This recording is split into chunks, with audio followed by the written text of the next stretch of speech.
आओ सुनाऊं कहानी। लाइक शेयर सब्सक्राइब कमेंट करना ना भूलें। आप देख रहे हैं दीवानगी लास्ट एपिसोड।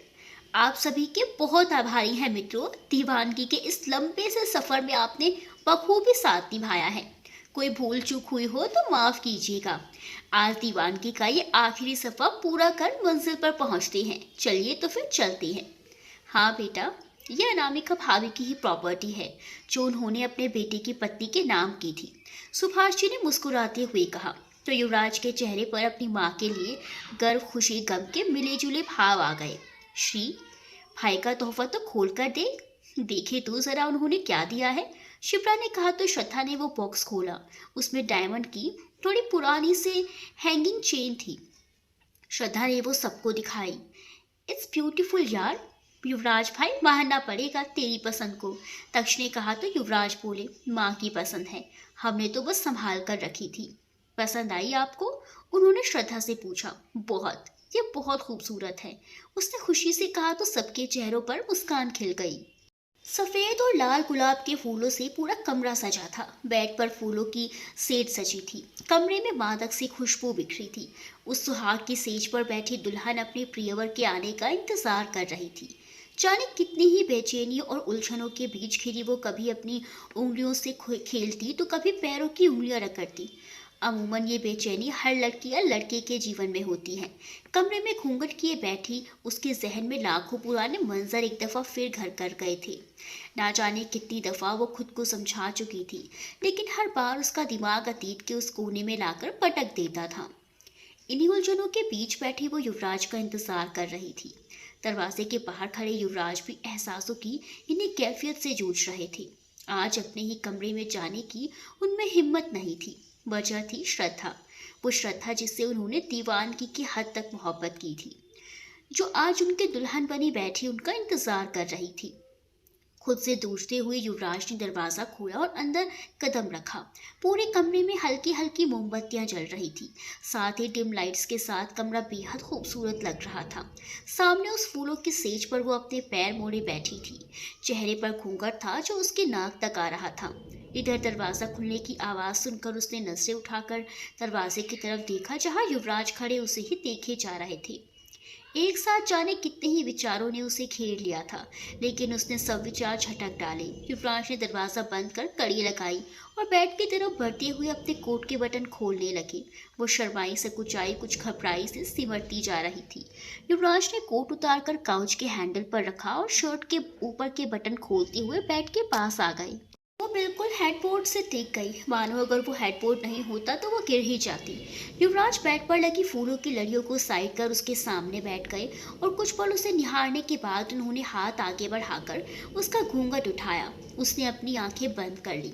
युवराज ने जब एक नज़र उसको देखा तो मानो धड़कनें एक एक पल के लिए रुक सी गई।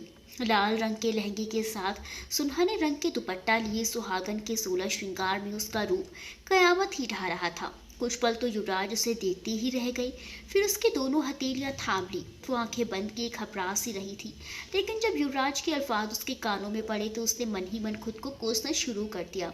आंखें खोलिए श्रद्धा, युवराज ने धीरे से कहा तो उसने अपनी दरश्ती पलकें उठाकर उनकी तरफ देखा। वो आंखों में बेपनाह दीवान के लिए एक कशिश के साथ उसे देख रहे थे।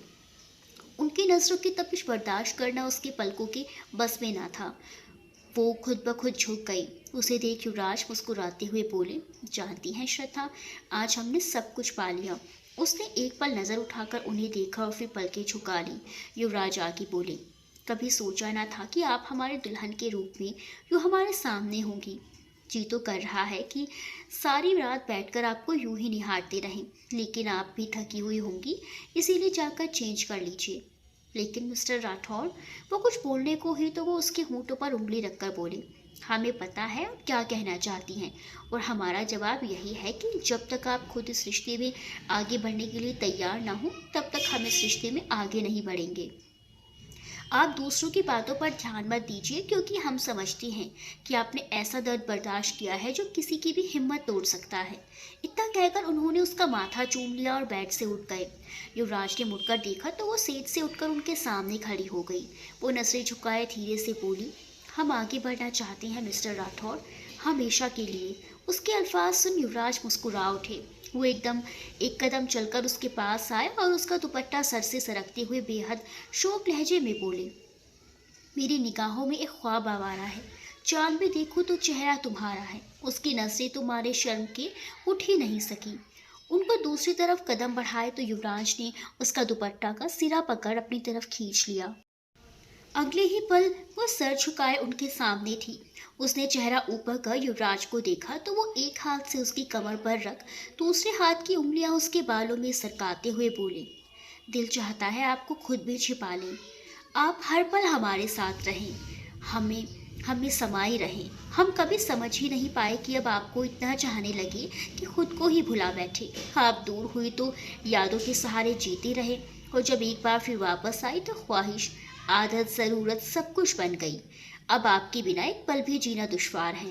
हमेशा हमारे साथ, हमारे पास रहिएगा। अपनी जान यूं ही नहीं कहते हैं, आप में जान बसने लगी है हमारी। आपके पास ही रहेंगे मिस्टर राठौर। आपसे दूर होना मतलब अपने ज़िंदगी से दूर होना। एक बार दूर रहकर देखा है, ज़िंदगी से नफरत होने लगी थी। अब हमें हमेशा आपके साथ रहना है। वो तो आपको रहना ही पड़ेगा जान। अब हम अपनी जान को कभी दूर जाने ही नहीं देंगे। युवराज ने प्यार से उसकी आंखों में देखते हुए कहा तो उसने निगाहें नीचे कर ली। उसने कस के अपने शर्ट का सिरा पकड़ लिया जब युवराज ने उसकी झुकी पलकों पर अपने होंठ रखे। वो तेज धड़कनों और गहराती सांसों में उलझी आंखें मूंदे मोहब्बत के उस तूफान को महसूस कर रही थी जो आज उसे भिगोने को बेताब थी। युवराज ने अपना चेहरा दूर कर उसे अपनी बाजों में उठाया और फूलों से सजी बेड पर लिटा दिया। डिम लाइट्स में वो जाने कब तक उसके चेहरे को निहारते रहे, फिर उसकी ओर झुककर धीरे से उसके माथे पर होंठ रख दिए। तभी बाहर बिजली कड़की और बारिश शुरू हो गई। वो उनके सीने से लग गई। युवराज ने भी अपनी बाहों का घेरा कस दिया। वो उसकी तरफ झुके ही थे कि उनका फोन बजा। उन्होंने इग्नोर किया तो दोबारा बजने लगा। उठा लीजिए, शायद ज़रूरी हो, उसने धीरे से कहा तो युवराज ने झुंझलाकर फ़ोन निकाला और लेकर बालकनी की तरफ बढ़ गए। Sir, we need you, team को आपकी ज़रूरत है, प्लीज़ सर जल्दी आइए। उधर से युवराज के टीम मेंबर की घबराई हुई सी आवाज़ आई तो युवराज की मुट्ठियां कस गई। उन्होंने मुड़कर श्रद्धा को देखा जो हेडबोर्ड से सर टिकाए बैठी उन्हीं को देख रही थी। फिर बोले, 10 मिनट हैंडल कर लो, हम आ रहे हैं। इतना कहकर उन्होंने फ़ोन रखा और कमरे में आकर अपनी गन निकालकर उसमें बुलेट्स डालने लगे। मिस्टर राठौड़, आप इस वक्त ये, उसने तुरंत उठकर उनके पास आकर पूछा तो युवराज मुड़कर उसके माथे पर होंठ रखते हुए बोले, जानते हैं लेकिन इस वक्त हमारा जाना बहुत ज़रूरी है। हमारी टीम को हमारी ज़रूरत है। इतना कहकर वो जल्दी जल्दी वहाँ से चले गए। वो तुरंत बालकनी में आई और युवराज की जाती हुई कार को देखने लगी। ना जाने क्यों आज उनके यूं जाने से उसकी आंखें नम हो गई। वो नम आंखें लिए कमरे में आई और बेड पर बैठकर कुछ पहले बीते उन लम्हों के बारे में सोचने लगी। आंखों से एक आंसू की बूंद लुढ़ककर उसके गालों को भिगो गई। एक काले रंग की कार मुंबई की सड़कों पर तेज रफ्तार से चल रही थी। गाड़ी चला रहे थे युवराज के चेहरे पर बहुत से भाव आ जा रहे थे, कभी गुस्सा, कभी गिल्ट तो कभी उदासी। गुस्सा उस क्रिमिनल के लिए था जिसका एनकाउंटर वो अभी करके आ रहे थे। असल में वो आज छोटे छोटे नवजात बच्चों की तस्करी करने वाला था, जिसे रोकने के लिए युवराज की टीम को उनकी मदद चाहिए थी। गिल्ट और उदासी श्रद्धा के लिए। अब चाहे हालात कैसे भी रहे हों, लेकिन उनके फ़र्ज़ की वजह से आज श्रद्धा की कोशिश और ख्वाहिशें बिखर गई थी। रह रहकर उन्हें वो लम्हे याद आ रहे थे जब श्रद्धा ने खुद उनकी तरफ कदम बढ़ाए थे, वो पल जब वो उसके बेहद करीब थी। युवराज ने आकर समुद्र किनारे गाड़ी रोकी और बाहर आकर पत्थरों पर बैठ गए। सामने शांत सा समुद्र था और चांद की परछाई उस पर ऐसे लग रही थी जैसे वो चांद पानी पर तैर रहा हो। आज पहली बार आपसे यूं दूर जाना बुरा लगा। जानते हैं कि आप इंतज़ार कर रही होंगी हमारा, लेकिन आज घर लौटने की हिम्मत नहीं हो रही है। शायद इसलिए क्योंकि आते वक्त वो जज्बात हमने आपकी आंखों में देखे थे वो कहीं ना कहीं हमारी वजह से बिखर गए। युवराज ने वहीं बैठे समुद्र की तरफ देखते हुए खुद से कहा और आंखें बंद कर ली। मिस्टर राठौर, ठीक तो होंगे ना? कितनी देर हो गई है, पापा उनकी रक्षा करना। वो ठीक ही होंगे, हाँ वो ठीक ही होंगे। लेकिन फिर उन्होंने फ़ोन क्यों नहीं किया? क्या करें हम खुद ही फ़ोन कर लेते हैं।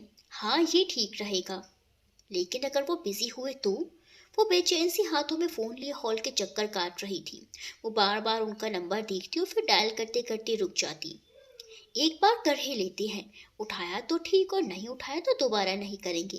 कहते हुए उसने उनको फ़ोन लगा दिया। जैसे जैसे रिंग जा रही थी वैसे वैसे उसकी धड़कनें बढ़ रही थी। इस वक्त उसे उनकी बहुत चिंता हो रही थी। कुछ देर तक रिंग जाने के बाद जब युवराज ने फ़ोन नहीं उठाया तो वो वहीं सोफे पर बैठकर उनके वापस आने का इंतज़ार करने लगी। इधर युवराज हाथों में फ़ोन लिए उसके नंबर को देखे जा रहे थे। घर जाना ही होगा वरना ज़्यादा परेशान हो जाएंगी, युवराज ने खुद से कहा और गाड़ी लेकर युवराज विला की तरफ चल पड़े। तकरीबन 1 घंटे बाद वो युवराज विला के हॉल में थे। नाइट बल्ब जल रही थी और उनका इंतजार करती वो वही सोफे पर सोई हुई थी। हल्की ठंड के कारण वो सिकुड़ कर लेटी हुई थी। वो वैसे ही थी जैसे कुछ वक्त पहले युवराज उसे छोड़कर गए थे। कपड़े नहीं बदले थे उसने। वो उसके पास आए और हल्की येलो लाइट में उसका चेहरा देखने लगे। उसके गालों पर सूख चुके आंसू के निशान थे, जिन्हें देखकर युवराज के दिल में एक टीस सी उठी। उन्होंने हाथ बढ़ाकर उसके गालों को छुआ तो वो धीरे से हिली और फिर दोबारा सो गई। इस वक्त थकान हावी थी उसके ऊपर। युवराज ने उसे धीरे से अपनी बाहों में उठाया और कमरे में लेकर आ गए। डेकोरेशन वैसा ही था, बस उस वक्त हल्की मध्यम रोशनी थी कमरे में और अब सिर्फ चांद की रोशनी कमरे में आ रही थी। उसको बेड पर लिटाया और उसके चेहरे को एकटक देखने लगे। माफ़ी नहीं मांगेंगे आपसे, क्योंकि खुद से पहले हमारे लिए हमारा देश है।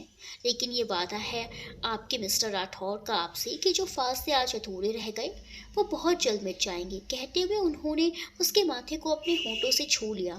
उन्होंने उठकर कपड़े बदले और आकर उसके बगल में लेट गए।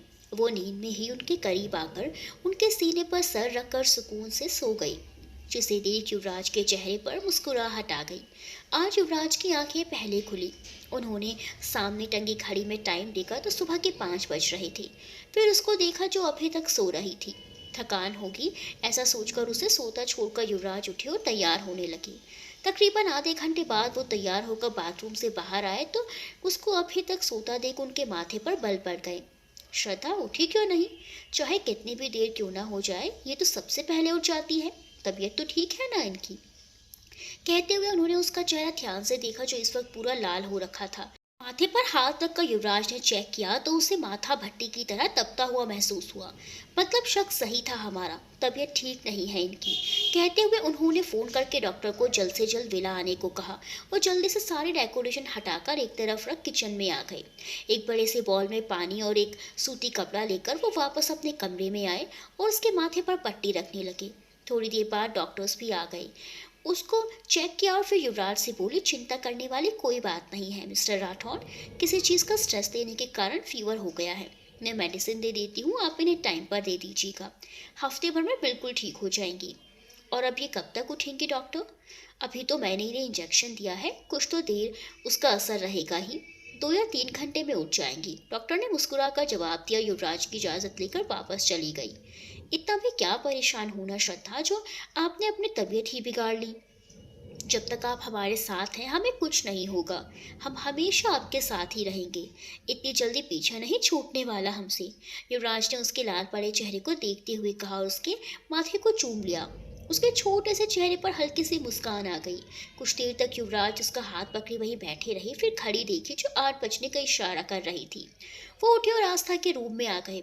वो अभी भी सो रही थी। उन्होंने आकर आस्था को उठाया और तैयार होने को बोलकर किचन में आकर राजू से आस्था का नाश्ता बनाने के लिए बोल दिया। पापा, आज पक्का मेरी स्कूल बस मिस हो जाएगी। मैं रूडी और टी से भी नहीं मिल पाऊंगी। आपने मुझे जल्दी क्यों नहीं उठाया?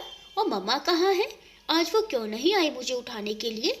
उसने दूध पीते सवाल करने शुरू किए तो उसके शूज बांधते हुए युवराज ने मुस्कुराकर उसके नाक पर टैप करके कहा, एक साथ इतने सारे सवालों का जवाब हम नहीं दे सकते प्रिंसेस, एक एक करके पूछिए। मम्मा कहाँ है? आज मैं लेट हूँ। आपकी मम्मा को फीवर है, डॉक्टर चेक करके गई है, इसीलिए आपकी मम्मा अभी तक रेस्ट कर रही हैं, इसीलिए आपको उठाने में देर हो गई। युवराज ने जवाब दिया तो वह तुरंत सोफे से कूदते हुए बोली, मम्मा को फीवर है और आप मुझे अब बता रहे हो? मम्मा रूम में है ना, मैं उनसे मिलकर आती हूँ। शांत प्रिंसेस, वो ठीक है और वैसे भी अभी सो रही हैं। उन्होंने उसे गोद में उठाकर कहा तो बस मुंह बनाकर उसे देखने लगी। ठीक है, चलते हैं, आप उन्हें देख लीजिए, उसके बाद आप केशव के साथ स्कूल चले जाना, ओके? युवराज ने कहा तो उसने गुड़गल की तरह हाँ में सर हिला दिया। युवराज उसे लेकर कमरे में आए तो आस्था उनकी गोद से नीचे उतर गई। उसने बेड पर सोती हुई श्रद्धा को कुछ देर तक देखा और फिर उसके माथे को अपने नन्हे नन्हे हाथों से छुआ, जो पहले से थोड़ा ठंडा हो गया था। उसने उसके माथे पर फिर दोनों गालों पर किस किया। युवराज के पास आकर उनके दोनों गालों पर किस करके उन्हें उसका ख्याल रखने का बोलकर वहां से चली गई। युवराज बालकनी में आकर उसे केशव के साथ जाता देख मुस्कुरा दिए। उसके जाने के बाद युवराज ने राहुल को फोन करके कुछ इंस्ट्रक्शंस दिए और लैपटॉप और फाइल्स लेकर वही काउच पर अपना लैपटॉप लेकर बैठ गए। तकरीबन 2 घंटे तक किसी फाइल को रिव्यू करने के बाद युवराज ने उसे मेल किया और आकर उसके माथे को छूकर देखा। दवाइयों का असर अब कम हो गया था तो बुखार फिर से चढ़ने लगा था। इस बार युवराज के छूने से उसने अपनी आंखें खोली और सामने उनका चेहरा देखकर मुस्कुरा दी। मुस्कुराने की कोई जरूरत नहीं है आपको। इतनी चिंता क्यों करती है आप फालतू में? पता है सुबह कितना बुखार आ गया था आपको? युवराज ने उसे डांटा तो वो बस मुस्कुरा कर उठने की कोशिश करने लगी। उन्होंने तुरंत उसकी उठने में मदद की और हेडबोर्ड से सिर टिकाकर बैठा दिया। आप कब आए मिस्टर राठौर? उसने धीमी सी आवाज में पूछा। हम तो रात में ही आ गए थे, लेकिन पता नहीं आप दिन में क्या सोचने लगी जो तबीयत खराब कर ली। युवराज ने उसे ताना मारा तो उसने सर झुका लिया, लेकिन चेहरे से मुस्कुराहट नहीं गई। हम नाश्ता लेकर आते हैं, कुछ खाकर दवा ले लीजिए, वरना फिर से बुखार चढ़ जाएगा। कहा और जाने के लिए कदम बढ़ाए थे कि उसने आवाज दी, हमें फ्रेशन अप होना है। युवराज ने हाँ में सर हिलाया और वार्डरोब से एक कुर्ती और प्लाजो निकालकर बाथरूम में रख दिया और उसको बाहों में उठाकर लाकर बाथरूम टेबल पर बैठाकर वहां से चले गए। श्रद्धा, चलिए नाश्ता कर लीजिए। वो हाथों में ट्रे लेकर अंदर आए। जो बेड पर बैठी उसको देखकर उनके चेहरे पर मुस्कान आ गई। हल्की गुलाबी रंग की कुर्ती में वो किसी ताज़ा खिलते हुए कमल की पंखुड़ी जैसी लग रही थी। युवराज की आवाज़ देने पर उसने आंखें खोली और उसे सामने देखकर इधर उधर अपना दुपट्टा ढूंढने लगी। युवराज उसकी इस हरकत पर मुस्कुरा दिए। वो अंदर आए और उसके सामने बेड पर टेबल सेट करके उस पर ट्रे रखी। फिर वार्डरोब से एक गुलाबी रंग का दुपट्टा लाकर उसके सर पर रखते हुए कंधों पर रखा तो वो मुस्कुरा दी। अब मुस्कुराना हो गया हो तो नाश्ता कर लीजिए और हमारी एक बात याद रखिएगा, आज के बाद कभी तबीयत खराब नहीं होनी चाहिए। युवराज ने फिर से डांटा और एक और उसकी तरफ बढ़ा दिया। कभी ऐसे केयर करते हैं जैसे हम छोटे से बच्चे हों, कभी डांटने लगते हैं जैसे हम इनके एम्प्लॉयर फिर जूनियर हों। उसने मन ही मन उन्हें कोसा तो युवराज मुस्कुराकर बोले, हमें बाद में कोस लीजिएगा, अभी नाश्ता कीजिए। उन्होंने कहा तो वो चुपचाप उनके हाथों से नाश्ता करने लगी। तो ये अगले कुछ दिन का रूटीन हो गया था। कभी युवराज उसे बिल्कुल किसी छोटे बच्चों की तरह पैम्पर करते तो कभी एकदम खड़ूस बनकर उसे तबीयत खराब करने के लिए डांटने लगते। उनके इस बिहेवियर को देखकर कभी कभी वो इरिटेट हो जाती थी, लेकिन बाकी सब खुश थे। उसकी थोड़ी तबीयत खराब है इतनी खबर मिलते ही सब बारी बारी उससे मिलने आते रहते थे। उसकी केयर करने के लिए युवराज ने ऑफिस से ऑफ ले रखा था। देखते ही देखते एक हफ्ता गुजर गया और अब वो बिल्कुल ठीक हो गई थी। 2 दिन बाद वो दरवाज़ा खोलकर अंदर आई तो कमरे में कोई नहीं था। शायद बालकनी में हो, इतना सोचकर उसने बालकनी, वार्डरोब, बाथरूम सब चेक किया, लेकिन युवराज नदारद थे। कभी कभी तो हमें लगता है हमने एक शादीशुदा आदमी से दूसरी शादी कर ली है। ये मिस्टर राठौर बिना पता नहीं कहाँ चले गए। सुबह भी इन्हें फुर्सत नहीं थी, जब देखो तब काम काम और सिर्फ काम। हाथ में गोली लगी थी तब भी काम, हमारी तबीयत खराब थी तब भी काम, सुबह भी काम और अब इतनी रात को भी फुर्सत नहीं है। कभी कभी लगता है मानो इनका काम हमारे सौतन है। नहीं, सौतन नहीं, डायन है इनका काम, डायन। उसने बड़बड़ाते हुए रात के कपड़े निकालने के लिए अलमारी खोली तो उसकी नजर सामने रखे पैकेट पर गई। उस पर एक कागज भी था। उसने कागज उठाकर देखा। युवराज की लिखावट तो उसके जहन में 16 साल पहले अपने 16वें जन्मदिन पर छप ही गई थी। कैसे ना पहचानती वो? उसे देख लगा जैसे युवराज उसके बगल में ही खड़े हों। उसने कुछ पल उस कागज पर लिखे शब्दों को देखा और फिर पढ़ना शुरू किया। वो जैसे जैसे एक एक शब्द पढ़ती जा रही थी वैसे वैसे गालों पर रंगत छा रही थी और झुकी पलकों के साथ उस कागज पर लिखा हर एक शब्द उसके लबों पर मुस्कुराहट बिखेरने लगा। श्रद्धा, कुछ कहना चाहते हैं आपसे, लेकिन समझ नहीं आ रहा कि कैसे कहें। आज कहने को तो बहुत कुछ है, लेकिन आज आपके मिस्टर राठौर के पास अल्फाजों की कमी हो रही है। 16 साल बीत गए। 16 साल पहले पहली बार आपको देखा था। बारिश में सफ़ेद लिबास में भीगी भीगी सी वो लड़की जो सबसे बेपरवाह उस बारिश में भीग रही थी। उस दिन शायद पहली बार बारिश में भीगे थे हम, और वो मोहब्बत की बारिश थी। 16 सालों में हमने अपनी ज़िंदगी में बहुत से उतार चढ़ाव देखे हैं, लेकिन इस 16 सालों में मोहब्बत पर पनाह को तोड़ बेपनाह हो गई आपसे। आपसे दूर जाना बिना किसी उम्मीद के 13 साल तक आपका इंतज़ार करना आसान नहीं था हमारे लिए। कई दफ़ा तो ज़िंदगी से ही नफ़रत होने लगी थी, लेकिन शायद इस बार किस्मत को हमारा मिलाना मंज़ूर था। 8-16 सालों के बाद आप हमारी हैं, सिर्फ़ हमारी, जिन पर उनके खुद के बाद अब हमारा हक है। एक कोशिश आपने की थी, एक तोहफ़ा हम आपको देना चाहते हैं, जो फासले बचे हैं उन्हें मिटाना चाहते हैं। आज वो रात चाहते हैं जिसका पहला कदम आपने बढ़ाया था। इजाज़त चाहती हैं फिर एक बार आपसे मोहब्बत निभाने की। आपके हाथ में जो पैकेट है उसमें आपके लिए कुछ है। वैसे तो आपको कई दफ़ा उस लिबास में अपने तसव्वुर में देख चुकी हैं, लेकिन आज हकीकत में देखना चाहती हैं। हमारे ख्वाब ज़्यादा खूबसूरत हैं या हमारी श्रद्धा? चाहते हैं हर दूरी मिटाने की, आपको इस लिबास में देखने की। 8-16 सालों की मोहब्बत का हक अदा करना है हमें। चाहत है आज गुस्ताखियाँ करने की, हर अरमान पूरा करने की, कुछ दबी सी खामोश ख्वाहिशों को ज़ुबा देने की। आउट हाउस में इंतज़ार कर रहे हैं, जल्दी आइएगा। आपके और सिर्फ आपके मिस्टर राठौर। उसने कुछ यूं शर्माते हुए उस कागज़ को चूमा, मानो वो कागज़ नहीं उसके मिस्टर राठौर की हथेली हो। कुछ पल कागज़ को सीने से लगाए वो अपनी बड़ी धड़कनों को थामने की कोशिश में जूझती रही, पर आज कम वक्त धड़कनें उसका कहना मानने को राजी ही नहीं थी। रह रहकर एक तूफान धड़कन की रफ्तार बढ़ाता जाता और पीछे छूट जाती हया। उसने पैकेट को खोलकर देखा, अंदर गुलाबी शिफॉन की हल्की सी साड़ी थी। जाने क्यों इतनी शर्माहट उसके चेहरे पर उतर आई थी। शायद युवराज के अरमानों की लौ उसके सीने में भी चल रही थी। कुछ ख्वाहिशें तो उसकी भी थी। कुछ दिन पहले और आज में ना जाने कौन सा फर्क था। एक मीठी सी बेचैनी थी और शर्म उसका पैमाना आज आसमान छू रहा था। कुछ देर बाद धड़कते दिल के तूफान को साथ लिए वो धीमे धीमे बेचैनी के भरे कदमों के साथ उस ओर बढ़ गई, जहाँ उसके दुश्मन जहाज उसकी धड़कन और सांसों की रफ्तार को बढ़ाने में कोई कसर नहीं छोड़ने वाले थे। जैसे तैसे वो बैट साइड बने एक छोटे से आउट हाउस के दरवाजे तक पहुंचकर रुकी। उसने खुद को देखा, एक पल ठहरकर अपने जूड़े से निकल रही उस लटकान के पीछे किया और हल्के से दरवाज़ा खटखटाया। दरवाज़ा खुद ब खुद खुल गया। घबराहट थामे उसने धड़कते दिल के साथ अंदर कदम रखा तो चेहरे पर हैरानगी उतर आई।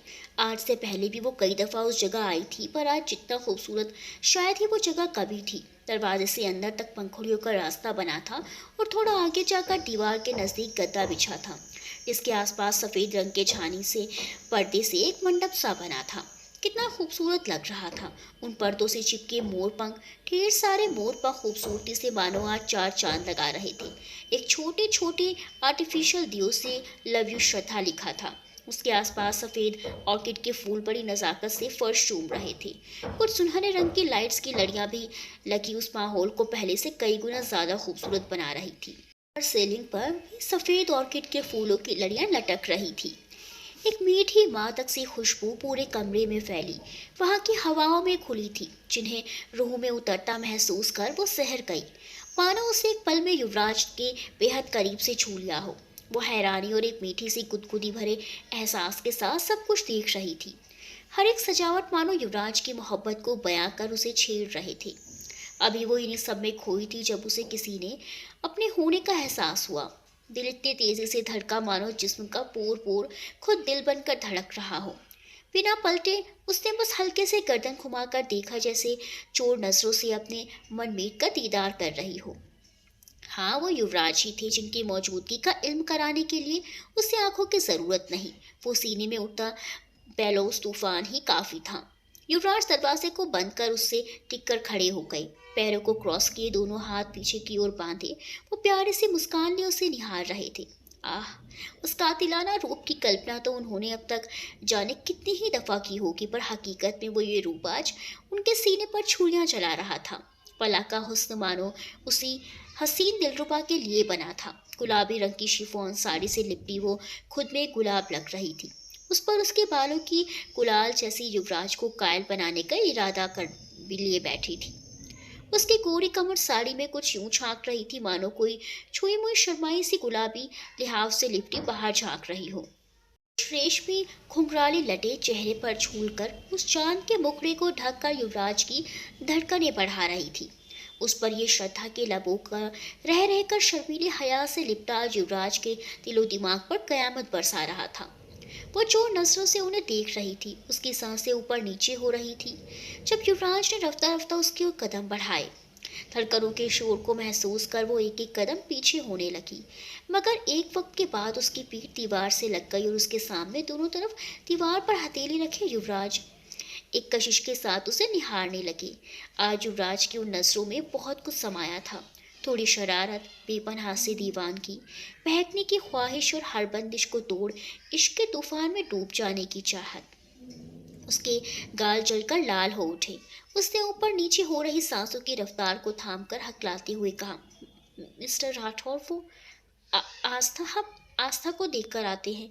आस्था सो चुकी है श्रद्धा, आप खुद ही सुला कर आई हैं। उसके कुछ और नजदीक आकर युवराज ने कहा तो उनकी तपती सांसों को चेहरे पर उतरता महसूस कर उसने मुद्रियां भींच ली और बोली, वो हम देख कर आते हैं। काका को कुछ ज़रूरत? युवराज ने उसके होंठ पर अपनी उंगली रख दी तो वह भीतर तक सहर उठी। सांसों का तूफान तेजी से ऊपर नीचे होने लगा। उसकी नजरें झुककर भींच गई जब युवराज ने उसके कान पर अपने होंठ रखकर धीमे से कहा, हमसे दूर जाने के बहाने बना रही हैं आप? नहीं तो फिर ये कैद मंजूर है आपको मिस्टर राठौर? हम बताइए हमें। आपकी करीबी हमारी धड़कनों को बागी कर देती है, जैसे आप हवा की तरह हमारे पोर पोर को नहीं, रूह को छूकर गुजरे हों। उसने हिम्मत करके धीरे से कहा तो युवराज के लबों पर मुस्कुराहट खेल गई। वो उनसे नजरें चुराने लगी तो युवराज बोले, श्रद्धा। जी मिस्टर राठौर, इधर देखिए हमारी तरफ, हमें देखिए श्रद्धा, और आपकी इन आंखों में हमें खुद को खोकर तलाशने दीजिए। युवराज ने उसके चेहरे को हथेलियों में थामा तो उसने अपने हाथों से उनके हाथ पकड़ लिए। उसने निगाहों पर बिछी वो घनी पलकों का पहरा हटाया। जब उसकी नजरें युवराज की वो कशिश और प्यास से भरी नजरों से मिली तो उसने झट से पलकें झुका ली, फिर हिम्मत कर दोबारा पलकों को उठाकर उन्हें देखा। अब की बार युवराज ने उसे मौके दिए बिना उसकी ताकती निगाहों में झांकते हुए उसके दोनों गाल चूम लिए तो वो गुलाबी परी खिल उठी। श्रद्धा, क्या आपको हमारी ये कैद मंजूर है? यहाँ इस कैद में आपको सिर्फ दीवानगी और बेपनाह दीवानगी मिलेगी। बोलिए, क्या गुजारेंगी आप अपनी ताउम्र हमारी इस कैद में? युवराज ने जब उसके माथे से अपना माथा जोड़कर पूछा तो उनकी बाहों में सिमटी श्रद्धा ने मानो अपना चेहरा उनके सीने में कुछ यूं छुपा लिया जैसे खुद को उस कैद के हवाले कर रही हो। अपनी शर्मीली सी मासूम सी हरकत को देख युवराज ने भी उसे कस के आगोश में भरकर आंखें बंद कर लीं। एक सुकून था उनके दरमियान, मोहब्बत का वो मीठा सुकून जो दो दिलों को बस एक दूजे की संगत से मिलता है। युवराज की मजबूत बाहों के बीच उनके सीने में सिमटी श्रद्धा के लिए इस वक्त उन धड़कनों के शोर और संपदन से ज्यादा सुकूनदेह कुछ नहीं हो सकता। वहीं अपनी बाहों में अपनी श्रद्धा को समेटने से ज्यादा सुकून युवराज को भी कभी मिला ही नहीं। ये वो सुकून था जिसके लिए दोनों 13 साल से तड़प की एक आग में झुलसे थे। कच्ची उम्र में हुई दोनों की बेपनाह दीवानगी थी वो, जो 16 साल पहले ही उनके रूह तक में समा चुकी थी। पहली नज़र की उस मोहब्बत से लेकर साथ गुजारे वो 3 साल, जिसमें दो धड़कते दिलों की मासूम मोहब्बत की दास्तां सी थी। बस वक्त और किस्मत ने दोनों को ऐसा अलग किया कि 13 साल के इंतजार के बाद दोबारा उन्हें ये एक दूजे का साथ मिला था। लाख दुआओं और वनवास जितने लंबे इंतजार के बाद उन्हें आज ये सुकून मिला था। कुछ पल यूं ही दोनों एक दूसरे की बाहों में सिमटे रहे। युवराज की पेलोस धड़कनों को वो बखूबी सुन सकती थी, अपने सीने पर महसूस कर सकती थी उन तेज धड़कनों की दस्तक को। एक जलजला सा उठ रहा था उन धड़कनों के शोर से। जैसे ही युवराज ने शरारत से उसकी कमर पर अपनी उंगली चलाई, वैसे ही वो सिरहर कर पीछे हो गई। चेहरे पर शर्म की रंगत बढ़ती ही जा रही थी।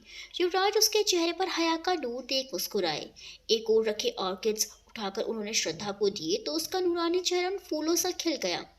उसने जब अपने खिले खिले लबों से उन फूलों को चूमा तो युवराज ने आह करते हुए सीने पर हाथ रख लिया। क्या हुआ मिस्टर राठौर, आप ठीक है ना? परेशान से वो उनके सीने को सहलाने लगी थी। युवराज थोड़ा और कराते हुए बोले, नहीं श्रद्धा, हम ठीक नहीं हैं। देखिए ना, आपके लबों ने फूलों को चूमा तो कमबख्त दिल जल उठा। हाँ, अभी आप सहला रही हैं तो कुछ राहत है, लेकिन जलन अब तक बरकरार है। उसने उन्हें छोटी छोटी आंखों से घूरते हुए उनके सीने पर मुक्का मार दिया। सालिमा, ऐसे मारोगे तो आप अपने पति को? जानते हैं हम कितना डर गए हैं। आपको तो हर पल शरारत सूझती है। चाहिए, नहीं करते हम आपसे बात। वो उठकर पलट गई तो युवराज ने उसे पीछे से आगोश में भर लिया। वो छूटने को कसमसाई पर युवराज ने उसे अपनी ओर घुमा लिया। वो कुछ नहीं बोली, बस खामोश नजरों से उन्हें देखने लगी। दोनों एक दूसरे की निगाहों में ही उलझे थे। जब बिजली कड़की दोनों उस जादुई लम्हे से बाहर आए और वो आंखों ही आंखों में युवराज से इजाजत लेकर आउट हाउस के बाहर गार्डन में आ गई। बरसती बारिश की बूंदें जब उसके ऊपर पड़ी तो वो खिलखिला उठी। साड़ी बिल्कुल बदन से चिपक चुकी थी। गुलाबी रंग की उस फीकी सी साड़ी में वो भी ताज़ी गुलाब की कली के मानिंद लग रही थी। चाणक्य के सायाम में भरते हुए युवराज उसके पीछे आकर खड़े हो गए। उन्होंने अपनी आगोश में भरते हुए उसे बेहद करीब कर लिया।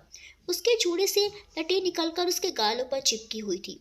उन्होंने हाथ बढ़ाकर उसका जूड़ा खोलते हुए उसके कान में कहा, इन जुल्फों को आज़ाद रहने दिया कीजिए, आखिर इन्हीं में तो हमारी रूह उलझती है। वो झांक ही नहीं पाई उनकी आंखों में, शर्माकर उनका कॉलर पकड़कर उनके सीने में चेहरा छुपा लिया। आसमान से बरसती बारिश दोनों को भिगोती जा रही थी। दोनों कुछ पल सुकून से उस मोहब्बत की बारिश में भीगते रहे जो गवाह थी उनके जीवन के हर सुख दुख के पल की। उन्होंने उसे अपनी मजबूत बाहों में उठाया तो उसने उनके सीने में अपना चेहरा छुपा लिया। वो उसे बाहों में लिए वापस आउट हाउस के अंदर आ गए। उन्होंने उसे गद्दे पर बिठाया और उसकी ओर झुके तो उसकी सांसें गहरा गई। वो खुद ब खुद पीछे होती गई। उसकी मूंदी आंखें, फड़फड़ाती पलकें, हिलते लब, शर्म से नहाया गुलाबी नूर वाला चेहरा, उसकी उठती बैठती सांसें, उसकी हर एक अदा युवराज को पागल कर रही थी। रफ्ता रफ्ता उनकी बेताबी से भरी तलब हर हद को पार करती गई और बरसती बारिश के बीच चमकते दियों की दूधिया रोशनी से भीगे उस कमरे में वो उस पर बेपनाह मोहब्बत लुटाने लगे। वो अपने दामन में युवराज के हर एहसास को, उनकी मोहब्बत, उनकी दीवानगी के हर कतरे को बटोर रही थी। युवराज का हर एक स्पर्श उसे उसके अतीत से आज़ाद कर रहे थे। हर कड़वाहट को मिटाकर वो अपने एहसास लिख रहे थे। बाहर अभी भी बारिश हो रही थी और वो आंखें मूंदे उसके सीने में चेहरा छुपाए लेटी थी। कब उनकी हथेलियों ने उसकी हथेली को थाम लिया, कब उंगलियां आपस में उलझ गई और कब रात का अंधेरा सिमटते हुए सवेरे को खींच लाया, इसका एहसास उन दोनों को ही नहीं हुआ। पूरी रात उनकी बेपनाह दीवानगी उनके दरमियान पनाह खोजती रही और दोनों एक दूसरे की दीवानगी की पनाह में बेपनाह सुकून पाते रहे। वैसे ही सुकून धरा की मिट्टी में भी आसमान की बरसती बूंदों से पाती रही। उस पूरी रात सिर्फ दीवानगी की बारिश हुई थी। दीवानगी बरसी थी उस रात, सिर्फ बेपनाह दीवानगी। अगली सुबह तकरीबन 6 बजे पर्दों से छनकर आती हल्की हल्की धूप जब उसके चेहरे पर पड़ी तो उसने अपनी आंखें खोली। वो युवराज के सीने पर सर रखे सो रही थी। उसने नज़र उठाकर देखा तो युवराज अभी भी सो रहे थे। कुछ पल उन्हें देखने के बाद उसकी नज़रों के सामने कल की रात के वो सभी लम्हे घूम गए और फिर एक बार उसका चेहरा शर्म से लाल हो गया। ना जाने कितनी देर तक युवराज के चेहरे को देखते हुए उसने वो लम्हे दोबारा जी लिए थे। उसने थोड़ा सा ऊपर उठकर उनका माथा चूमा और कम्बल हटाकर उठने लगी तो युवराज ने उसे कमर से पकड़कर खुद से सटा लिया। आप जाग रहे थे? उसने कांपते हुए लबों से पूछा। लेकिन जब हमारी बीवी ने हमसे दूर जाने की कोशिश की तो भला नींद कैसे आती? उन्होंने उसके गर्दन में अपना चेहरा छिपाते हुए कहा। मिस्टर राठौर, देर हो रही है, वो कसमसाते हुए बोली। श्श, बस इस लम्हे को जीने दीजिए। युवराज ने उसका चेहरा अपनी तरफ करके बिल्कुल सर्द आवाज में होंठ करके कान के पास ले जाकर कहा तो एक छुरछुरी से उसके बदन में दौड़ गई। दोनों गाल ज्वलित होकर किसी भट्टी की तरह तपने लगे। बाहर जो इस वक्त हल्की सी धूप हो रही थी वो छिप गई और बादलों के घेरे ने आकर आसमान ढक लिया। जैसे जैसे कमरे के अंदर के उन दो दीवानों के दिल की धड़कनें बढ़ती जा रही थी, वैसे वैसे बातों की आवाज़ भी बढ़ती जा रही थी। अचानक से तेज आवाज में बिजली कड़की तो वो बिल्कुल उनके सीने में समा गई। वक्त गुजर रहा था और युवराज की बेपनाह दीवानगी का ही असर था कि ये वक्त एक वक्त पर सब कुछ खोने के बाद भी आज उनकी मोहब्बत उनकी बाहों में थी। श्रद्धा की निस्वार्थ सेवा और सच्ची दुआओं का असर था कि आज वो श्रद्धा नहीं, अपने मिस्टर मास्क, अपने मिस्टर राठौर की श्रद्धा बन चुकी थी। संजय और अर्जुन जो कभी भटके मुसाफिर की तरह दरबदर भटकते रहते थे, आज उन मुसाफिरों के पास ठिकाना था। उनकी मोहब्बत का आशियाना जिसमें वो हंसी खुशी जीवन बिता रहे थे। शिप्रा ने दोस्ती निभाकर भी अपनी मोहब्बत का साथ वापस पा लिया था। वो वहीं समाज की छोटी सोच से लड़कर रत्ना अब किसी की जान बन चुकी थी। अपनी बेटी जिंदगी को पूरी तरह भुलाकर रीटा रॉकी अपनी जिंदगी में आने वाले नन्हे मेहमान की खुशी में खुश थे। गुरु अब अनजान प्रेमी नहीं था, अब वो जान थी कोमल की। और कोमल को वो तो इन खुशियों को अपने दामन में समेट रही थी।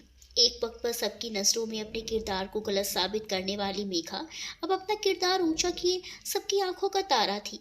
दक्ष की बेपनाह दीवानगी थी वो, और नन्हे मेहमान के आने की खुशी में जिंदगी की हर कमी को पूरा कर चुकी थी।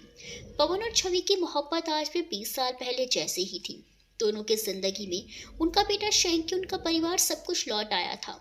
बद्री काका, सुभाष जी, वल्लभ जी, विपिन जी और मीना काकी जी अब बिल्कुल निश्चिंत थे। अपनी सारी जिम्मेदारियां निभाने के बाद अब वो बच्चों के साथ अपना वक्त गुजारने लगे थे। आस्था की हर ख्वाहिश पूरी हो चुकी थी। उसे माँ पापा दोनों मिल चुके थे, और खास बात ये थी कि चिरण के बारे में जानते हुए भी उसके जिंदगी में चिरण का कोई वजूद नहीं था। मनु, महक और लिटिल फ्रेंड यानी अवनी के रूप में उसके पास बेहद खास दोस्त थी। काजल और केशव की लव वाली अरेंज मैरिज बहुत अच्छी चल रही थी। जिंदगी अब कट नहीं रही थी, जी जा रही थी। हर कोई अपनी मोहब्बत, दोस्त, परिवार और सपनों के साथ अपनी जिंदगी में बेहद खुश था। ये खुशियां उनकी जिंदगी में सालों बाद लौटी थी, और इस बार ठहर कर रह गई थी। सभी के दिन उनकी हंसी मजाक के साथ शुरू होते थे, और देखते देखते हंसी खुशी एक महीना कैसे गुजर गया पता ही नहीं चला। और युवराज के कोलकाता जाने का वक्त आ गया। युवी, तुझे कोलकाता के लिए आज रात को ही निकलना होगा, संजय ने सीरियस एक्सप्रेशंस के साथ कहा। आज रात को? लेकिन हम तो 3 दिन बाद जाने वाले थे ना, युवराज ने चौंकते हुए कहा। हाँ, लेकिन ऊपर से ऑर्डर्स आ गए हैं, तुझे आज रात ही निकलना होगा। फिर मिशन में कितना वक्त लगेगा इसका भी अंदाजा नहीं है, संजय ने कहा। तो युवराज ने हाँ में सर हिलाया और बोले, ठीक है, फिर टीम को निकलने के ऑर्डर दे दो, हम उनसे कल डायरेक्ट बेस पर मिलेंगे। ठीक है, वैसे तू अभी भी सोच ले, अगर तू कहे तो मैं चला जाता हूँ। वैसे भी श्रद्धा और तेरी शादी को वक्त ही कितना हुआ है, फिर दोनों इतने सालों बाद वापस मिले हैं तो। संजय की बात अधूरी ही रह गई, क्योंकि युवराज उसकी बात बीच में काटते हुए बोले, हम चले जाएंगे, आप इस सब के बारे में चिंता मत कीजिए, बस हमारे जाने की तैयारियां करवा दीजिए। ठीक है, संजय ने कहा और केशव के साथ चला गया। उनके जाने के बाद युवराज अंदर आए। हॉल में कोई नहीं था, तो वो अपने कमरे में आ गए। कमरे में कोई नहीं था, और बाथरूम से पानी गिरने की आवाज आ रही थी। उन्होंने अपना कोट उतारा और शर्ट के ऊपर के 3 बटन खोलकर बिस्तर पर बैठ गए। दिमाग में अगले मिशन को अंजाम देने के तरीके चल रहे थे। कुछ देर बाद उन्होंने दरवाजा खुलने की आवाज आई। उन्होंने नजर उठाकर देखा तो दिल धक से रह गया। तौलिए में लिपटे हुए गीले बाल जिनकी कुछ रटें चेहरे पर चिपकी हुई थी, वो आकर ड्रेसिंग टेबल के सामने खड़ी हो गई और तौलिए में लपेटे हुए बालों को धीरे धीरे सुखाने लगी। वो बिस्तर से उठे और जाकर बिल्कुल उसके पीछे खड़े हो गए। उन्होंने हौले से उसके हाथों को पकड़ा और उसका चेहरा अपनी तरफ घुमा लिया। उसने साइड से निकलने की कोशिश की तो युवराज ने उसके दोनों हाथ पकड़ लिए। उसने अपना चेहरा झुकाया तो युवराज अपने होंठ उसके कानों के पास ले जाकर सरगोशी करते हुए बोले, इस कैद से रिहाई की इजाजत नहीं है आपको, कहते हुए उसका माथा चूम लिया। शर्म से उसके दोनों गालों पर लाली छा गई। संजय ठीक ही कह रहे थे, कैसे रहेंगे हम आपके बिना, लेकिन क्या करें, फर्ज है हमारा, पीछे भी नहीं हट सकते। बहुत याद करेंगे आपको, बस जल्दी से ये मिशन पूरा हो जाए, फिर एक लंबी छुट्टी लेने वाले हैं हम, उन्होंने धीरे से कहा और उसके बालों में हाथ फेरने लगे। क्या कर रहे हैं आप, छोड़िए हमें, आस्था आ जाएगी। बस थोड़ी देर, फिर हमें निकलना भी है। निकलना है, उसने सवालिया लहजे में कहा। हमें आज रात ही कोलकाता के लिए निकलना है, युवराज ने कहा तो वो उसके सीने से लग गई। शायद युवराज वजह जानते थे, इसीलिए बिना कुछ कहे उस लम्हे को महसूस करने लगे। मिस्टर राठौर जी, अपना ख्याल रखिएगा, आप भी जल्दी आइएगा।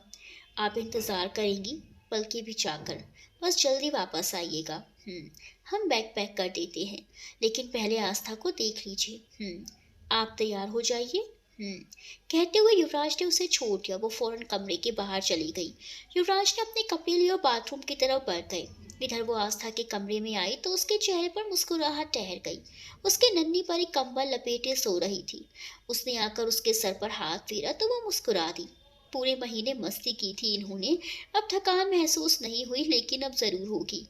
इतना कहकर उसने आस्था का माथा चूमा और वापस अपने कमरे में आ गई। और बैग निकाल कर युवराज का सामान पैक करने लगी। थोड़ी देर बाद युवराज नहाकर तौलिए से बाल पोंछते हुए बाहर आए तो उसको देखकर उनके चेहरे पर हमेशा की तरह मुस्कान आ गई। वो अपने बालों का ढीला सा जूड़ा बनाए उनका बैग पैक कर रही थी। जैसे ही उसकी नज़र उन पर पड़ी वो जाकर वहीं बेड के सामने वाले डेस्क पर बैठ गई। वो उनके पीछे खड़ी हो गई और तौलिया लेकर उनके पास सुखाने लगी। श्रद्धा जी, हम आपसे बेइंतहा मोहब्बत करते हैं, वो धीरे से बोली। हम भी आपसे बेपनाह मोहब्बत करते हैं मिस्टर राठौर। उसके बात सुनकर युवराज के होठों पर हंसी खेल गई। हम ना आपको बहुत मिस करने वाले हैं, और ख़ासकर आपके इस केयर को। पता है, आपकी केयर की इतनी आदत पड़ गई है कि जैसे हम छोटे से बच्चे बन गए हों। उन्होंने आंखों में चमक लिए कहा तो वो मुस्कुरा दी। हम भी आपको बहुत याद करने वाले हैं मिस्टर राठौर। जल्दी से जाकर जल्दी से आइएगा। हमें नहीं रहना अब एक पल भी आपके बिना। उसने कह तो दिया, लेकिन शर्म अपने आप उसके गालों को गुलाबी कर गई और युवराज की आंखों में शरारत दे गई। उन्होंने उसका हाथ पकड़कर खुद के सामने किया और उसे अपनी गोद में बैठाकर उसके माथे से अपना माथा जोड़ दिया। कुछ पल सुकून से भरे लम्हे ठहर गए उनके बीच। श्रद्धा जी, ख्याल रखिएगा सबका। हमारे बाद यहाँ की सारी जिम्मेदारी आपकी है। आप तैयार हो जाइए, हम खाना बना देते हैं। ठीक है, युवराज ने उसे छोड़ते हुए कहा तो वो उठकर नीचे चली गई। उसके जाने के बाद तो मुस्कुराहट अब तक युवराज के चेहरे पर थी जो गायब हो गई थी। चेहरा बिल्कुल सख्त हो गया। उन्होंने अपना फ़ोन एयरपोर्ट से कनेक्ट किया और चीफ से बात करते हुए तैयार होने लगी। कुछ देर बाद वो अपना बैग लेकर नीचे आए। वो डाइनिंग टेबल पर खाना लगा रही थी और आस्था वहीं चेयर पर बैठी दूध पी रही थी। युवराज आकर अपनी जगह पर बैठ गए और वो उन्हें सर्व करने लगी। युवराज ने आस्था की तरफ देखकर कहा, अपना ध्यान रखिएगा प्रिंसेस, एंड अपनी मम्मा को परेशान मत कीजिएगा। मैं किसी को भी परेशान नहीं करती पापा, आस्था चिढ़कर बोली। तो युवराज के चेहरे पर मुस्कान आ गई। एग्जाम एंड स्टडीज पर अच्छे से फोकस कीजिएगा। ओके पापा। श्रद्धा आप भी ध्यान रखिएगा। लास्ट ईयर है आपका, हम ध्यान रखेंगे मिस्टर राठौर, आप चिंता मत कीजिए। Yes papa, you don't worry.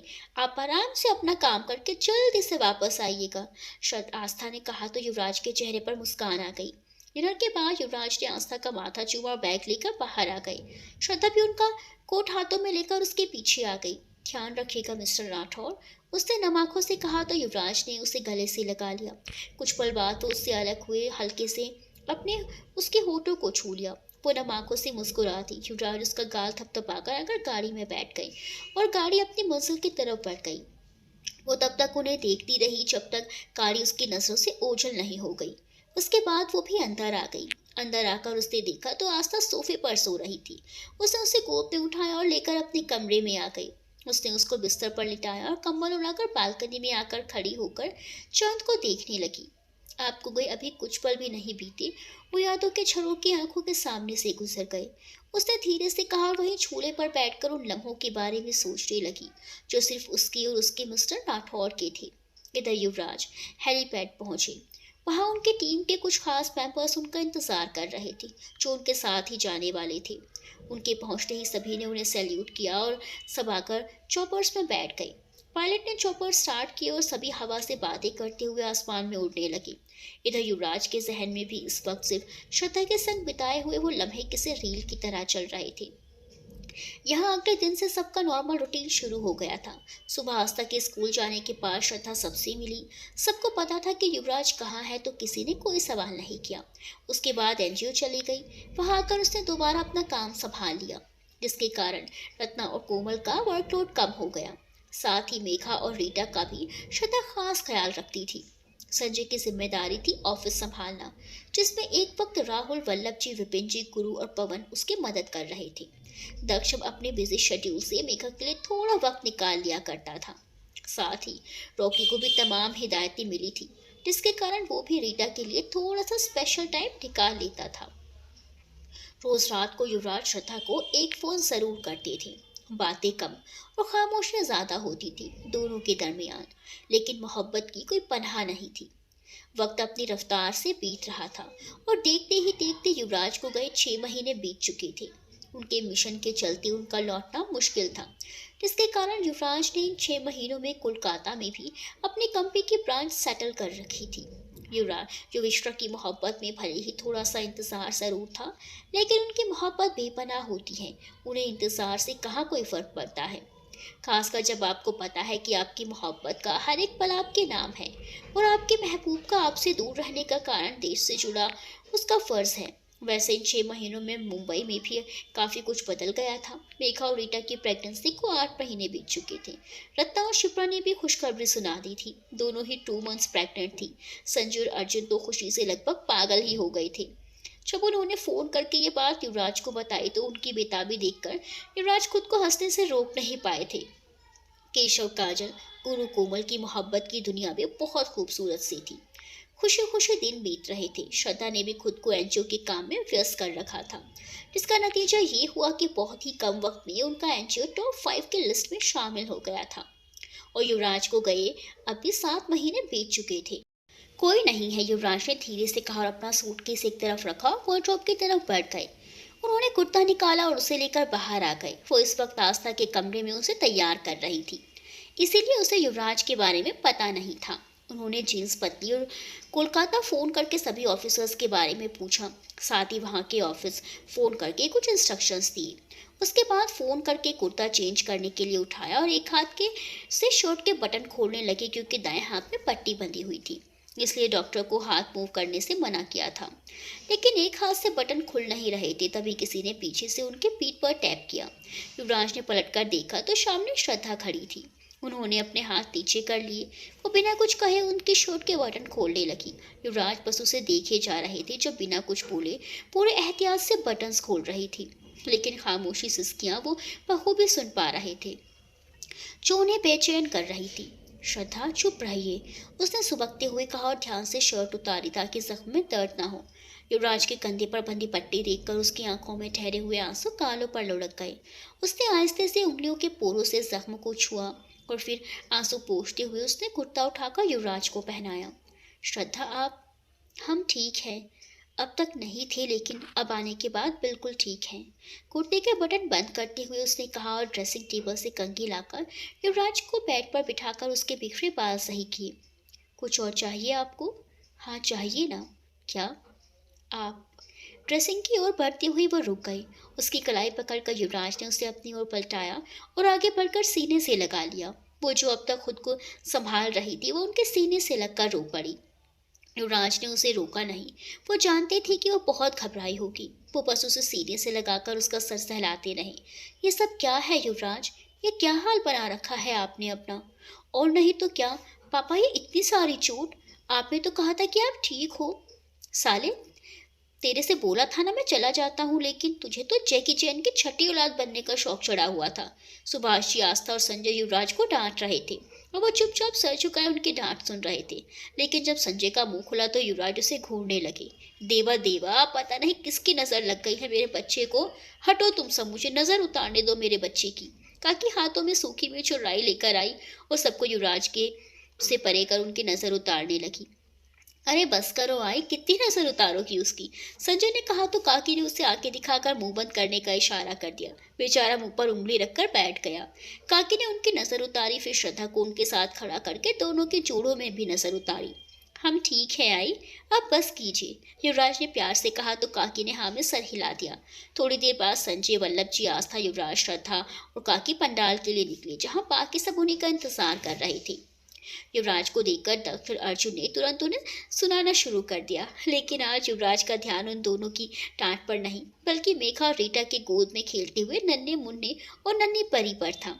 उन्होंने दोनों को साइड किया और इग्नोर करते हुए दोनों नन्हे से बच्चों के पास चले गए, जैसे वो दोनों वहाँ हैं ही नहीं। इसकी नज़र में हमारी वैल्यू कभी थी ही नहीं। हमसे ज़्यादा तो इन कल के आए चूज़ों की वैल्यू है। दक्ष ने मुंह बनाकर कहा। ओए, जिसे तू चूजा बोल रहा है वो तेरा ही बेटा है। अर्जुन उसे ताना मारते हुए बोला। हाँ तो चूजा बोलूं या बंदर, मेरा बेटा, मेरी मर्जी, तुझे उससे क्या? सही है, बेटे को अभी आया पूरा महीना भी नहीं हुआ, लेकिन एसपी ने नामकरण शुरू कर दिया। जब तेरा बच्चा होगा ना, तब यही सेम डायलॉग में तेरी हरकतों पर बोलूंगा, देखेंगे। दोनों की बहसबाजी और चलती अगर संजय बीच में ना टपकता। अगर तुम दोनों का हो गया हो तो चले, मौत का समय हो गया है। तो उन्होंने मुंह बनाया और सबके साथ चल दिए।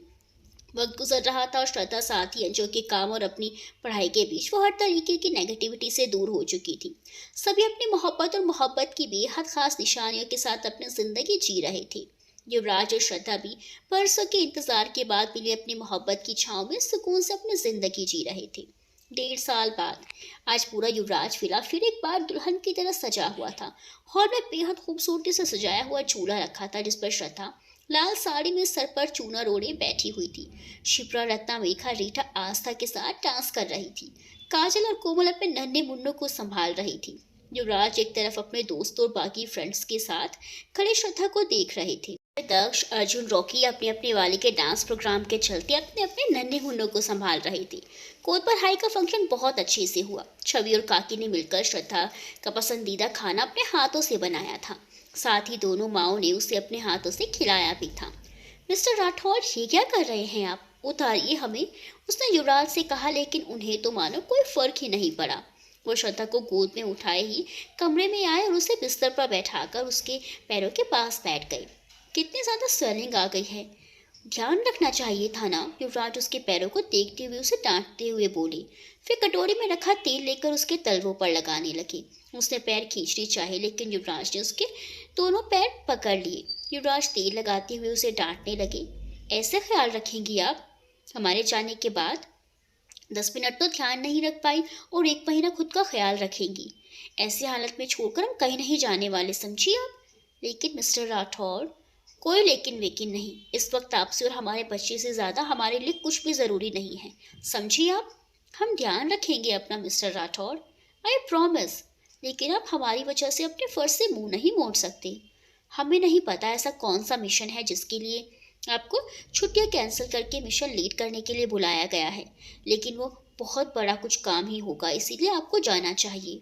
उसकी बात सुनकर वो उठकर उसके पास आकर बैठ गई और उसके सर से सर जोड़ते हुए बोले, पर हम आपको अकेला छोड़कर नहीं जाना चाहते। हम नहीं चाहते कि आपको कोई तकलीफ हो। हम आपको और अपने आने वाले बच्चे को छोड़कर नहीं जाना चाहते। उसने उनके गालों पर हाथ रखा और आहिस्ता से बोली, हम अकेले नहीं होंगे मिस्टर राठौर। आपका प्यार और आपका सबका साथ हमारे हमेशा साथ रहेगा। आप जल्दी से जाकर बेबी के आने तक लौट आइएगा। श्रद्धा, आप जा रहे हैं मतलब जा रहे हैं, उसने अपने होठों पर उंगली रखते हुए कहा तो युवराज ने उसका माथा चूम लिया और उसे सीने से लगाकर खामोशी से बैठे रहे। अगली सुबह युवराज लद्दाख के लिए निकल गए और वो जो सीढ़ियों से ऊपर जा रही थी उसका पैर मुड़ गया, वो सीढ़ियों से गिर गई। काका और काकी विला में ही थे। राजू और शैंकी के साथ मिलकर दोनों आनंद फानंद में उसको लेकर हॉस्पिटल पहुंची और उसे देखते ही डॉक्टर सुधा ने तुरंत इमरजेंसी में एडमिट कर लिया। सब तक खबर पहुंच चुकी थी और सब हॉस्पिटल आने के लिए निकल चुके थे। वहीं जब युवराज एयरपोर्ट पर पहुंचे तो उन्होंने विला फोन किया और उन्हें उसकी हालत के बारे में पता चला, तो वो तुरंत हॉस्पिटल के लिए निकल गए। तकरीबन आधे घंटे बाद वो हॉस्पिटल पहुंचे तो वहां उसकी चीखें गूंज रही थी। साथ ही डॉक्टर सुधा बाहर सबके पास खड़ी थी। उन्हें देखते ही युवराज उनके पास आए और उनसे उसके बारे में पूछा। देखिए मिस्टर राठौर, मैंने पहले ही कहा था कि मिसेस राठौर की प्रेगनेंसी में कॉम्प्लिकेशंस हैं और इस तरह सीढ़ियों से गिरने से उनकी कंडीशन काफ़ी क्रिटिकल हो चुकी है। इस वक्त हमारे पास सिर्फ एक ही ऑप्शन है, ऑपरेशन। लेकिन लेकिन क्या डॉक्टर? लेकिन हम माँ और बच्चे में से किसी एक को ही बचा सकते हैं। डॉक्टर ने जैसे ही कहा युवराज को लगा मानो किसी ने उनके शरीर से उनकी जान ही निकाल ली हो। बाकी सब खामोश हो चुके थे, किसी में कुछ बोलने की हिम्मत ही नहीं थी। Mister Rathore, now the decision is yours. हमारे पास ज़्यादा वक्त नहीं है। क्या आप दोनों को नहीं बचा सकती डॉक्टर? हम कोशिश करेंगे मिस्टर राठौर, लेकिन हमें एक को चुनना ही होगा। युवराज को अपनी पूरी हिम्मत बटोरनी पड़ी थी वो चंद शब्द बोलने के लिए। आप श्रद्धा को बचाइए डॉक्टर। इतना कहकर वो थम से वहीं पड़ी बेंच पर बैठ गई। वो दोनों हाथों से अपना चेहरा ढक लिया। डॉक्टर ओटी में जा चुकी थी और उसकी चीखें अभी भी बाहर तक सुनाई दे रही थी। सबके होठों पर यही दुआ थी कि श्रद्धा और उसका बच्चा दोनों ही सही सलामत रहे। यही चाहते थे कि उसे दोनों को ना खोना पड़े, क्योंकि वो जानते थे कि वो बच्चा श्रद्धा के लिए क्या मायने रखता है। उनके दिल में भी बस यही दुआ थी कि दोनों सलामत रहे। उसके रोने चीखने की आवाज़ें आ रही थी और उसकी हर चीख से युवराज का दिल दहल रहा था। वो यहाँ से हटकर हॉस्पिटल से बाहर आ गए। उनकी चीखें उनके कानों में गूंज रही थी। उन्होंने एक पानी की बोतल ली और थोड़ा पानी पीकर बाकी चेहरे पर उड़ेल लिया। चेहरे पर हाथ फेरते हुए वो दोबारा अंदर आने के लिए पड़े तो तभी उस फ्लोर पर बच्चे के रोने की आवाज़ गूंजने लगी। युवराज के कदम जड़ से हो गए। पहली बार उन्हें बच्चे की आवाज़ उनके कानों में खुली। उन्हें एक अजीब सा सुकूनदेह एहसास हुआ। वो सबके पास आए तो उन्हें उन लोगों की आंखों में खुशी के आंसू थे। उन्हें ओटी की तरफ नजर घुमाई और तभी डॉक्टर सुधा बच्चे को लेकर बाहर आई और बोली, बधाई हो मिस्टर राठौड़, गणपति घर आए हैं, बेटा हुआ है। डॉक्टर ने बच्चे को उनकी ओर बढ़ाया जो उसे एकटक देख रहे थे। रुई के फोहे सा था वो नन्हा फरिश्ता। उनके जैसा गोरा रंग, भूरी आंखें, उसके नन्हे नन्हे हाथ पैर, छोटी छोटी सी उंगलियां, श्रद्धा जैसी तीखी राख और हल्के गुलाबी से होंठ। वो बच्चा दोनों हाथ ऊपर की ओर उठाए गला फाड़े रोए जा रहा था। युवराज डर रहे थे उसे गोद में लेने से। इतना नाजुक सा था वो। सभी नम आंखों से युविश्रा के अंश को देख रहे थे। युवराज ने डरते हुए अपने हाथ बढ़ाए और उस नन्ही सी जान को गोद में ले लिया। वो अभी भी रोते हुए मोटे मोटे आंसू बहा रहा था। युवराज ने झुककर उसके माथे पर होंठ रख दिए और फीके लहजे में बोले, चुप हो जाइए नन्हे शैतान, और कितना रोएंगे। बच्चा रोते रोते चुप हो गया और हाथ पैर चलाने लगा। वो अपनी बड़ी बड़ी आंखों से टुकुर टुकुर सब कुछ देखे जा रहा था। वो युवराज अपनी आंखों से उस नन्हे शैतान का अक्स बसा रहे थे। उसने हौले से अपनी आंखें खोली। इर्द गिर्द मशीनें रखी हुई थी। बिस्तर से कुछ दूरी पर एक पालना रखा हुआ था। उसने नजरें घुमाई। न तो पालने में कोई दिखाई दिया और न ही उस कमरे में। उसने धीरे से अपना हाथ अपने पेट पर रखा और किसी अनहोनी की आशंका से कांप उठी। उसे याद था कि वो कैसे सीढ़ियों से गिरी थी और उसका बाद हॉस्पिटल में उसने अपने मिस्टर राठौड़ की आवाज़ सुनी थी जो डॉक्टर से उसे बचाने के लिए कह रहे थे, इसका मतलब हमने उसे खो दिया। इतना सोचते ही उसकी आंखों से आंसू बहकर उसके गालों को भिगोने लगे। उसने आंखें बंद की तो मुस्कुराते हुए युवराज का चेहरा नजर आया जो पलके बिछाए उस नन्हे मेहमान का इंतजार कर रहे थे। हम क्या जवाब देंगे उन्हें कि हम उनकी अमानत को संभाल नहीं पाए? क्या कहेंगे हम उन्हें कि हमने अपनी लापरवाही के कारण उसे खो दिया जो हम सबकी खुशियों की वजह था? वो खुद में सोचे जा रही थी जब नर्स उसके वार्ड में आई।